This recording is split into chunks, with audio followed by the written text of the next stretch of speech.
Homebrewing monsters is a useful skill for any RPG for a number of reasons. Maybe you have an idea for a monster and you can't find it in the monster book. Maybe you're just tired of running the same old monsters all the time. Maybe your players know the stat block a bit too well and you're hoping to surprise them with something new. Or maybe you bought this fun mini online and there are no mechanics for it, so now you have to go make them up. That last one is me right now. Follow along and I'll show you how to quickly and easily make a homebrew monster from scratch, sort of, by looting and pillaging other stat blocks. Welcome to Mystic Arts. My name is Daði. I'm a professional writer and director and I've been DMing for 10 years. Me and my girlfriend just got sent this box of online minis from this awesome online mini creator, Dragon Trappers Lodge, and they asked to sponsor this video. We looked at their stuff, we got too excited to say no. I remember we immediately fell in love. They make unique and strange minis for strange creatures. The kind of stuff you can't get anywhere else. Just look at these guys. They also have packs with more sort of regular minis, like this huge bundle with all the creatures you'd need to run the entire Lost Mines of Phandelver adventure. I think more people need to know about these feats. I think more people need to know about this. If you're interested in browsing Dragon Trappers Lodge, I've got a link to their Patreon in the description below. I remember we fell in love with this strange looking creature. This one is called the Bearowl. It's like an owl bear, but Bearowl. Perfect. No notes. Only if you go look at the monster manual, there isn't a Bearowl stat block. So if I want to use this cool Bearowl at my table, I have to make up a stat block. If we look at the mini, we can see that it's essentially a giant owl, but it's got the head of a bear. It's not that different. Whenever I make a new stat block, I typically do it in 8 steps. Step 1, in this case, I'm going to look at the mini. If you don't have a mini available, step 1 should be look at your inspiration. Whether that's a piece of art or an idea you had or a show you watched, you go to the source of what got you inspired in the first place. In my case, it's the mini. The mini is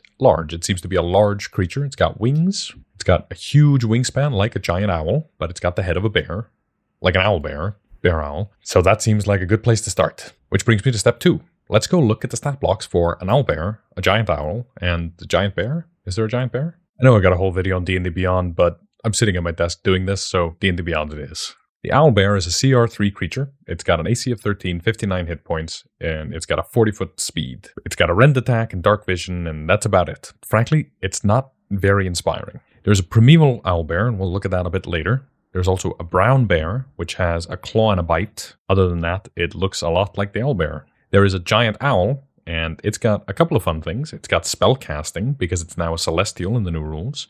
It also has flyby. At this point, we're going to ask ourselves, what are our goals with this creature? Well, number 1, it's got to be fun. It's already a goofy concept, bear owl. The players are going to laugh, so we're going to have fun with it. Number 2, we're going to combine whatever excites us about an owl bear and a giant owl, and we're going to put it into this creature. Number 3, it can't be too tough. It shouldn't be any more tough than an owl bear, because we're going to want to use it at fairly low levels when standard magic animals are still an exciting threat for a party. We might do a specific primeval bear owl later, just like there's a primeval owl bear, but right now let's focus on the CR3 bear owl. Now, since most of these are fairly uninspiring, we're going to go look at some other stuff. What I like to do when 5th edition fails to inspire me is go have a look at other editions. Pathfinder 2nd edition, for instance, has an owlbear. Looking at it, it doesn't seem incredibly different. Actually, this is the 1st edition owlbear. This is the 2nd edition owlbear. You can see it's got a grapple built into its melee attack. Its talons. Good stuff, we're stealing that. It's got a blood-curdling screech that terrifies prey. It's an 80-foot emanation. And it's got this screeching advance thing where it screams and strides twice. Okay. We can also go look at the 4th edition owlbear. Oh my god, 4th edition owlbear has a lot of hit points. Also, owlbear are Fey in 4th edition? That's cool. Why aren't they Fey in 5th edition? Seems like a missed opportunity. The owlbear makes 2 claw attacks. If both claws hit the same target, the target is grabbed. I think that's probably better. It's also got the stunning screech. Target is stunned if they fail a fortitude save. Okay, let's open CritterDB. Create creature. Bearowl. We don't need to worry about the description, the imagery URL. We can do environment. Forest. It is a monstrosity. It's large. It's got a 40-foot speed. I'm going to remove its climb speed and give it a fly speed. The owlbear has a 40-foot speed, 40-foot climb speed, but the giant owl has a 5-foot speed, 60-foot climb speed. I think I'm going to steal that. Both owlbears and giant owls have dark vision. The giant owl is 120 foot because it's a celestial, but I think we're just going to steal the dark vision. We're going to remove the languages. For ability scores, we're going to try and tread the line between the owlbear and the giant owl. The giant owl seems to have good intelligence, wisdom, charisma. I think that's because it's a celestial. It's meant to be kind of like the eagles from Lord of the Rings. I don't like that for the bear owl. I think it's more of an animal like this, so we're going to do that. 3, 7, 12. I think I'm going to steal the owlbear's strength, dex, and con, but I'm going to grab the giant owl's dex, actually. Because it's a CR3 creature, we know the proficiency bonus is +2. Neither owlbears or giant owls have any save proficiencies, so I'm not going to give it any. The owlbear has proficiency in perception, and the giant owl is perception and stealth. We're going to do both of those. Add skill, perception, stealth. That makes sense to me. I think we're basically making a dumb creature, and it's going to behave like that. So I think we're going to try and stay as close to that idea as we can. The owlbear has 7 d10 hit dice. Where does that number come from? Well, the d10 comes from the fact that it's a large creature. In 5th edition, a creature's hit dice in the monster manual is determined by its size. Medium is a d8, and then you add a step for every size category above it is. So a large creature is a d10, a huge creature is a d12, a gargantuan creature is a d20. The AC of an owlbear is 13, the AC of a giant owl is 12. We're going to split the difference. 13.5? No, hang on. There are no damage vulnerabilities, resistances, or immunities on the owlbear. There is on the giant owl. It's got necrotic and radiant. That is more of a product of it supposedly being a celestial. I think we're going to ignore that. The owlbear speaks no languages. We're going to stick to that. We're going to give it multi-attack. We're just going to copy it over from the stat block. No need to make it complicated. Bear owl makes 2 rend attacks. I think we're going to keep the rend. We're going to go to generate attack. We're going to call it rend. It does 2d8 plus 5 slashing damage. 2d8 slashing. The reach is 5 feet. We're going to keep it like that. We're not going to change any of these buttons. It's not finesse, versatile. It's not ranged. There's no bonus damage. Bam. It'll add the +5 because it has +5 strength. I think we should give it flyby. I think that's hilarious. Imagine hearing a bear go roar, and you look around, you don't see anything, and then up at the sky, and a bear owl just swoops down, grabs you, and flies off. That's what the monster is doing, so we got to put that in the monster.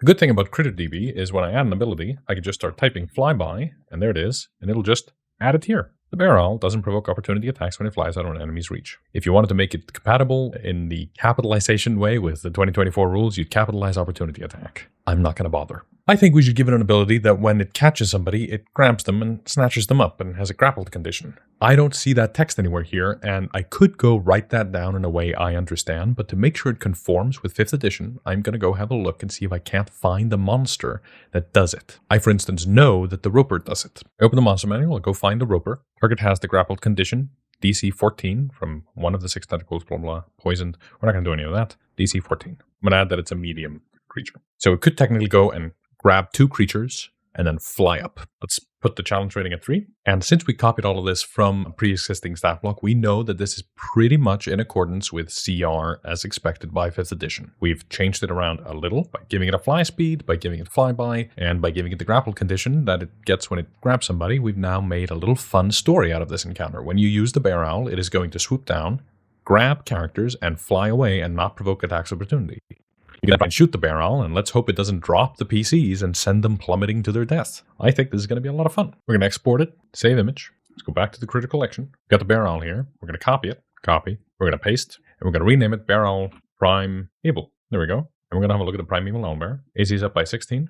Creature type is now huge, D12, and it's going to be 12 D12. And I got the Primeval Owlbear has 5-foot fly speed. That's hilarious. We're going to give it save bonuses to Con and Wisdom, up its proficiency bonus and the CR. But we're now making this new Primeval Bear Owl, and I'm not going to steal the Primeval Owlbear's basic abilities. So I think we need to kind of look at those abilities, understand them, and then figure out what the Bear Owl's version is. At a CR3, I wouldn't have been comfortable doing too much of that kind of stuff, but now that we're at a CR7, we got a bit more design space to play with. So let's have a look. We'll update the stats to match. That means I'm going to have to redo the rend attack, but that's fine. We should have redone it anyway. I'm actually going to change it to piercing. I'm probably going to do that in the other stat block as well. I'm going to add a restrain and increase the escape DC. I'm actually going to steal this part of the ravage, but I'm going to change it a little bit. Looking at the red dragon, I think it would be fun if the bear owl does a wing attack in order to get people next to it prone. I think it adds to that idea that it's a snatch and grab kind of hunter. I'm going to copy the Ancient Dragon Swing Attack and the Primeval Owlbear Screech, and I'm going to combine them into a single ability. Copy the formatting here in order to italicize the text. There we go. Wing attack: if a creature ends its turn next to the bear owl, it can beat its wings. Constitution saving throw DC 15, each creature in a 15-foot emanation originating from the bear owl. Failure, 27 or 6d8 bludgeoning damage, and the target has the prone condition. On success, you take half damage only. Now what's good about this is once you're prone, you have disadvantage on attack rolls, so the owlbear can fly away. We're going to add the bear owl, can then fly up to half its flying speed. I don't know if this is exactly how 5th edition would do it. It's good enough that I'd use it in my table. For now, I'm going to send this to a friend of mine, Magnus, who does a bunch of 5th edition editing whenever we're doing homebrew and works on the Patreon. He's going to have a look at this, and he's going to make an editing pass, and we'll get it right. I'll also give it the magic resistance and the increased dark vision. And I think that's it. I don't think it needs to be complicated. I think this is a fairly simple process, and I think it's sort of kind of best when it is that way. I love just ransacking other stat blocks and creating new ones, and I think this is enough of a difference with the flyby, with the grapple, with the wing attack. I think suddenly this is going to feel very different, even though all the stats are the same, all the math is the same, and basically the difficulty of the encounter hasn't changed considerably. Yes, it can now grab people and drop them, but it also can't incapacitate them. I think the whole thing is going to feel different just by the basis of adding a couple of abilities to this creature. And I think that's kind of the point of the video. When you're homebrewing, you might get lost in the sauce of trying to figure out AC and hit points and all these things, when actually the main thing you need to do is just give your monster a couple of features that change it enough that it feels like a whole new creature. At that point, the main thing I'd say you'd have to do is playtest this, as in put it in front of your players. And you might discover that actually the talons are too powerful, or the wing attack is ridiculous, or it doesn't work, or you might discover that you kind of have to change the words around or whatever. Just be open to change, because the first time you run it is the first time you're playtesting it, and it is in your campaign. It's canon, right? So you got to be okay with making a couple of changes on the fly. You know, there's a series of dials and knobs and switches in front of you. We've talked about this before. You can move them and change them and make adjustments on the fly in order to make sure the game remains fun for everybody. That's what being open to change is all about. And if you watched this video and you thought, really, that's all you're going to do? That seems so simple. Exactly. That's the point. You could go do this right now. You could go open CritterDB. You can go flip through your monster manual, look online. Most of these stat blocks are free in the free rules. You can just go flip through and cook something together that's going to feel original and fresh based on new ideas that excite you. You really don't need to make it any more complicated than that. And there we go. The Bearowl. I've put a one-page PDF on the Bearowl on the Patreon for Apprentice tier and above, and you won't need that to run this. You can just take a screenshot of the screen and run it yourself or create your own version of the Bearowl. But if you want my version, there's a PDF on the Patreon. And I'll be honest, if I hadn't done this work on CritterDB, I probably would have just had the Bearowl stat block and the Giant Owl block open at the same time, or honestly just remembered that it has a 60-foot fly speed and flyby and added that in my head onto the Bearowl stat block and not really bothered with anything. But here it is written down at least. It makes it a little more official, whatever that means. I mean, this game only exists inside our head. And that's where we'll pick it up next time.